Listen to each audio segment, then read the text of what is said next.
I want you to take a look at this example of one that is already drawn in there.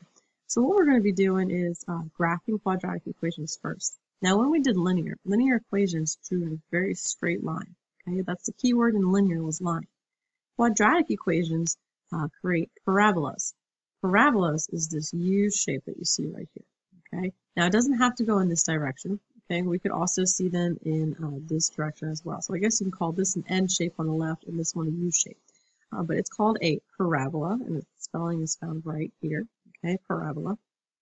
And there's a lot that's going on in the situation. So we're going to go into that in just a second. But what I want you to do is create a situation for an object that makes the path of the parabola and draw it around the path. So everybody has a pink paper. You cannot do a roller coaster because that's what I have here. So as you can see, we have Disney's Rock and Roller Coaster. And this is one of the humps that goes up and down. So that's just one example. So you can't do a roller coaster, and tomorrow when I come back, I'm going to check on what you have done because it's part of your class participation grade 4 today. But I want you to come up with a situation that's going to follow that path. If the substitute in the room can hit pause and give them about 5 to 10 minutes to do that. That would be great.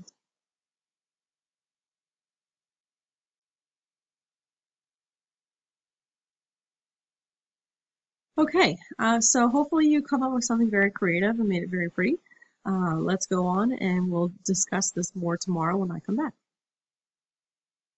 So, everybody should have a different picture on their thing here. It should not be the same for everybody. And what we want to do is identify some really key pieces about a parabola. So as I do it on my picture, I want you to write this stuff down on your picture. So the very first thing is that this piece right here is called the vertex. This is the maximum or minimum of our point, of our parabola. Now in this case, this is going to represent our maximum. So think of like domain and range. For the range, this is our highest point that we're going to be able to reach at. Okay, so if it was sitting upside down like this, then the vertex would be down at the bottom. And it would be a minimum because that would be our lowest point of our vertex, of our parabola. So like I said, this is the highest or lowest point, so make sure you get that written down. We can identify this through the vertex formula. Now this is a very important formula for you to be writing down, so make sure you get that written down right now. Okay, now the vertex formula finds our x value. So it's represented by x equals opposite b. So that means if b value in our quadratic equation was negative, we would write a positive.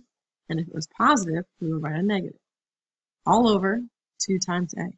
So we're going to identify a and b. We're going to do this negative b over 2a. And you're going to see how to graph from there. So this only gives us our x value. So this is, for example, in my equation, if I did negative b over 2a, I would find 8. So now I need to figure out how high it is. So just like we did in linear equations, we're going to plug your x value into your equation to get y. Now we don't have the equation for this, so we can't do it right now. But when I do, I would find that I would get this point right here, the highest point that exists. So that looks like it's about 13, but I don't want to make assumptions, okay? So that's what we would do first. And you're going to see a video shortly on how to do this again. So now there's 2 other pieces that I want to point out to you. The first one is this piece here. Now, according to my graph, this is essentially our where our roller coaster is starting, or our parabola is starting. Okay, there's a lot of other names for this. We're going to call this the x-intercept. So if I ever ask you for the x-intercept, I'm looking for where is this parabola crossing the x-axis. Now in linear equations, in y equals mx plus b, the b is the y-intercept. So this is a little bit different. We're actually looking for x-intercepts. Some other words that this is known as is solutions, roots, and zeros. Okay, so as you can see, these have 4 different words. So if I were to ever reference any of those words, you should be able to identify them. Now there's another one here where it hits again. Okay, so this is where it's hitting a second time. So this is where it's hitting the ground.